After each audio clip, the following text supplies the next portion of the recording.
Nesse período de Natal, aparecem, durante as leituras, nos domingos, algumas figuras características. E é claro que uma cena marcante de uma das leituras é a adoração dos magos.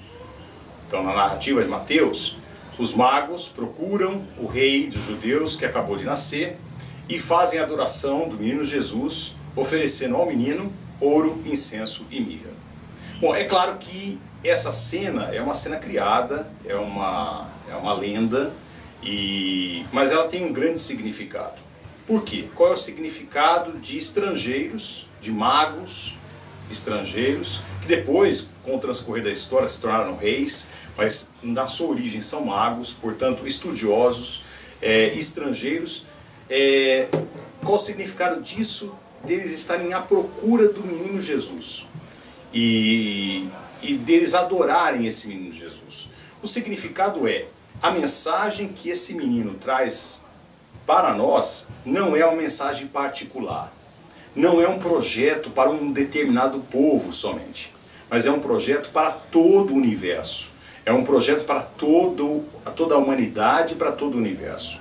Então a proposta do Cristo, desse Cristo que acaba de nascer, não é uma proposta somente para um povo, para uma cultura, para uma determinada classe social, mas é para toda a humanidade e, por que não falar, para todo o universo. E afinal de contas, o que o Cristo vem pregar? Por que ele veio? Bom, em primeiro lugar, o Cristo não veio pregar a si mesmo. Ele não veio pregar ele próprio. Ele não veio pregar uma igreja. Também não. Mas ele veio pregar essencialmente o reino de Deus. Essa é a grande mensagem do Cristo, que ela é universal, o reino de Deus. E aqui nós temos que nos aprofundar para entendermos os magos. O reino de Deus é uma realidade que, na sua completude, vai surgir no pós-morte, depois da nossa passagem por essa existência.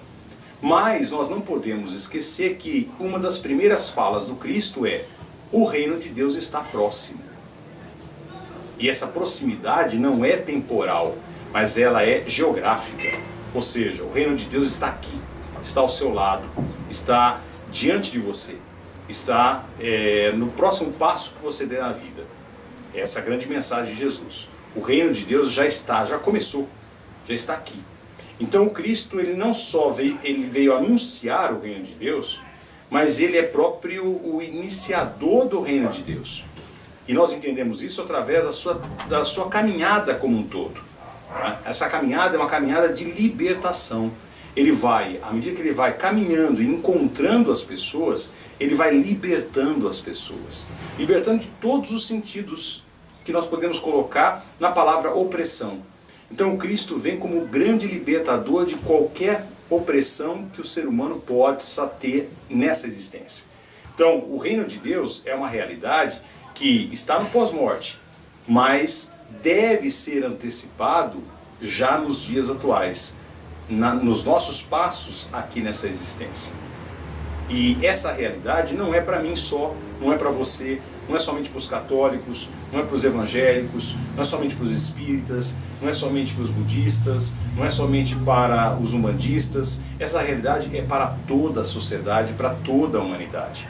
E que realidade é essa do reino de Deus? É uma realidade onde não existe opressão. Existe somente a liberdade de ser para amar. Esse é o reino de Deus. Em todos os meus atos, se eu sou livre para amar, eu estou vivendo o reino de Deus. Se uma instituição é livre para amar, ela está vivendo o reino de Deus. Se um Estado é livre para amar, ele está construindo o reino de Deus na sociedade. E assim por diante. O reino de Deus engloba todas as dimensões. Não somente o individual, quer dizer, eu comigo mesmo. Então eu sou livre nas minhas atitudes e autêntico nas minhas atitudes para poder amar. E não só a me amar, mas amar os outros. Mas o reino de Deus engloba as minhas relações interpessoais, os grupos em que eu estou envolvido. Não adianta eu ser livre para amar e me integrar a grupos opressores. Me integrar a grupos que, na verdade, não estão livres para amar. Eu preciso ser um agente de transformação, então, desses grupos, para que eles se transformem em pessoas que amem verdadeiramente e compreendam os outros seres humanos e não sejam motivo de exclusão e opressão do ser humano.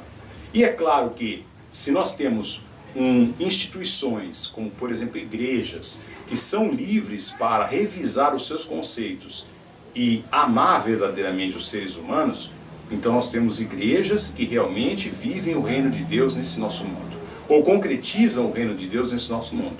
E uma grande utopia seria o próprio Estado. A grande organização que nós temos a nível social, não é, se converter para o reino de Deus. Ou seja, estados que se transformem realmente em agentes para amar. Ou seja, agentes que recolham sim os nossos impostos, mas retornem esses impostos para o benefício de toda a população e principalmente daqueles que mais precisam. E é claro, se nós vivêssemos uma economia do reino de Deus. A economia do reino de Deus não é economia capitalista. A economia capitalista é uma economia da divisão, da classe social, da competição. Aqui eu não consigo viver o reino de Deus. Nós teríamos que criar uma outra economia para que realmente o reino de Deus surgisse entre nós. Então o grande anúncio de Jesus é um anúncio de transformação, de libertação, de tudo aquilo que amarra o ser humano. Isso não só no sentido intrínseco, ou seja, os meus problemas pessoais, os meus obstáculos pessoais, os meus vícios, os meus traumas, aquilo que realmente obstaculiza o meu ser, mas a transformação de tudo aquilo que oprime o ser humano e que faz com que esse ser humano deixe de ser, deixe de se transformar em luz e, é claro, deixe de ter a sua autenticidade e possa viver nesse mundo.